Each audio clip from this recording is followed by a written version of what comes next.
Welcome to movie brand. വ്യത്യസ്തമായ അഭിനയ ശൈലി കൊണ്ടും സൗന്ദര്യം കൊണ്ടും മലയാളികളുടെ മനസ്സിൽ ചിരപ്രതിഷ്ഠ നേടിയ നടിയാണ് കാവ്യ മാധവൻ. ബാലതാരമായി മലയാള സിനിമയിൽ അരങ്ങേറ്റം കുറിച്ച കാവ്യ പിന്നീട് സഹനടിയാവുകയും ചന്ദ്രൻ ഉദിക്കുന്ന ദിക്കിലൂടെ നായികയായി ശോഭിക്കുകയുമായിരുന്നു. ഒരു കാലത്ത് മലയാള സിനിമയിൽ കാവ്യയ്ക്കുണ്ടായിരുന്ന സ്റ്റാൻഡം ഇന്ന് മലയാളത്തിലെ യുവ നടിമാർക്ക് സ്വപ്നം പോലും കാണാൻ കഴിയില്ലെന്നാണ് ആരാധകർ പറയുന്നത്. ദിലീപുമായുള്ള വിവാഹശേഷം സിനിമയിൽ സജീവമല്ലാത്ത കാവ്യ ഇപ്പോൾ ബിസിനസ്സിലാണ് ശ്രദ്ധ കേന്ദ്രീകരിക്കുന്നത്. കാവ്യയുടെ സംരംഭമായ ലക്ഷ്യയ്ക്ക് വേണ്ടി മോഡലായും കാവ്യ എത്താറുണ്ട്. ലക്ഷ്യയുടെ വസ്ത്രങ്ങൾ അണിഞ്ഞു നിൽക്കുന്ന കാവ്യയുടെ ചിത്രങ്ങളെല്ലാം വൈറലായി മാറാറുണ്ട്. കൊച്ചിയിൽ ദിലീപിന്റെ കുടുംബമെല്ലാം ഒന്നിച്ച് താമസിക്കുന്ന വീട്ടിലായിരുന്നു കാവ്യയും താമസിച്ചിരുന്നത്. എന്നാൽ കുറച്ചു നാളുകളായി കാവ്യയും ദിലീപും മഹാലക്ഷ്മിയുമായി ചെന്നൈയിലാണ് താമസം. മകളുടെ പഠന ആവശ്യങ്ങൾക്കായാണ് കുടുംബം താമസം അങ്ങോട്ടേക്ക് മാറ്റിയതെന്നായിരുന്നു വിവരം. ദിലീപിന്റെ മൂത്ത മകൾ മീനാക്ഷിയും ചെന്നൈയിലാണ് ഹൗസ് സർജനായി പ്രാക്ടീസ് ചെയ്യുന്നത്. ഇപ്പോൾ മകളുടെ കാര്യവും ബിസിനസ്സും ഒക്കെയായി തിരക്ക് പിടിച്ച ജീവിതമാണ് കാവ്യയുടേത്. എങ്കിലും കുടുംബത്തിനൊപ്പം പരിപാടികളിലും ചില ഫംഗ്ഷനുകളും ഒക്കെ എത്താറുണ്ട്. ബിസിനസിനൊപ്പം കുടുംബജീവിതം ഒരുമിച്ചാണ് കാവ്യ മുന്നോട്ട് കൊണ്ടുപോകുന്നത്.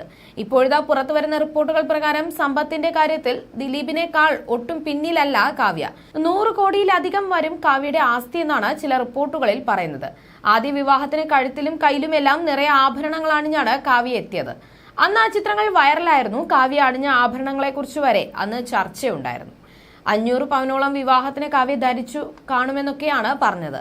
എന്നാൽ അത്ര തന്നെയാണോ കാവ്യ ധരിച്ചത് എന്നൊന്നും സ്ഥിരീകരണമില്ല. കാവ്യ ഇതേക്കുറിച്ച് എവിടെയും പറഞ്ഞിട്ടേയില്ല. മാത്രമല്ല കാവ്യയ്ക്ക് വിപുലമായ ആഭരണ ശേഖരം തന്നെ ഉണ്ടെന്നാണ് റിപ്പോർട്ടുകൾ.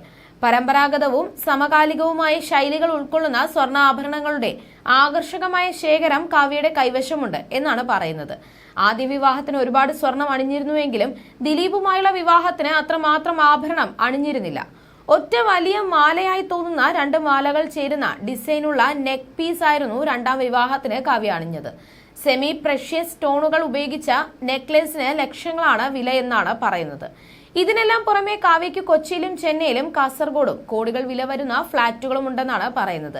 സിനിമയിൽ നിന്നല്ലെങ്കിലും ബിസിനസ്സിൽ നിന്നും കാവ്യ സമ്പാദിക്കുന്നുണ്ട്. അതേസമയം ലക്ഷ്യയ്ക്ക് പ്രാധാന്യം നൽകിയാണ് കാവ്യ മുന്നോട്ട് പോകുന്നത്. ബിസിനസ്സിൽ കാവ്യയ്ക്ക് സഹായകമായി സഹോദരൻ മിഥുനും കുടുംബവും ഉണ്ട്. ഒരു സിനിമാ പാരമ്പര്യവും ഇല്ലാത്ത കുടുംബത്തിൽ നിന്നും വന്ന കാവ്യ ഒട്ടനവധി വ്യത്യസ്ത കഥാപാത്രങ്ങൾക്കാണ് ജീവൻ നൽകിയത്. ദിലീപുമായുള്ള വിവാഹശേഷം സിനിമയിൽ നിന്നും ഇടവേള എടുത്തിരിക്കുകയാണ് താരം. ഇന്നും മനസ്സിൽ തങ്ങി നിൽക്കുന്ന ഒരുപാട് കഥാപാത്രങ്ങൾ സമ്മാനിച്ച കാവ്യ മാധവൻ ഇനിയും ഒരുപാട് സിനിമകളിൽ അഭിനയിച്ചു കാണണമെന്നതാണ് മലയാളികളുടെ ആഗ്രഹം. എന്നാൽ ഇനി സിനിമയിലേക്ക് തിരിച്ചു വരില്ലെന്നാണ് കാവ്യ അടുത്തിടെ പറഞ്ഞത്. സുരേഷ് ഗോപിയുടെ മകളുടെ വിവാഹ റിസപ്ഷന് എത്തിയപ്പോഴായിരുന്നു കാവ്യ ഇതേക്കുറിച്ച് പറഞ്ഞത്. സിനിമയിലേക്ക് തിരിച്ചു വരുമോ എന്ന ചോദ്യത്തിന് ചിരിച്ചുകൊണ്ട് ഇല്ല എന്ന് മാത്രമായിരുന്നു മറുപടി. കാവ്യയുടെ ഈ വാക്കുകൾ ആരാധകരിലും നിരാശയാണ് സൃഷ്ടിച്ചത്. ഇടക്കാലത്ത് കാവ്യ നടത്തിയ മേക്ക് ഓവറും ചർച്ചയായി മാറിയിരുന്നു.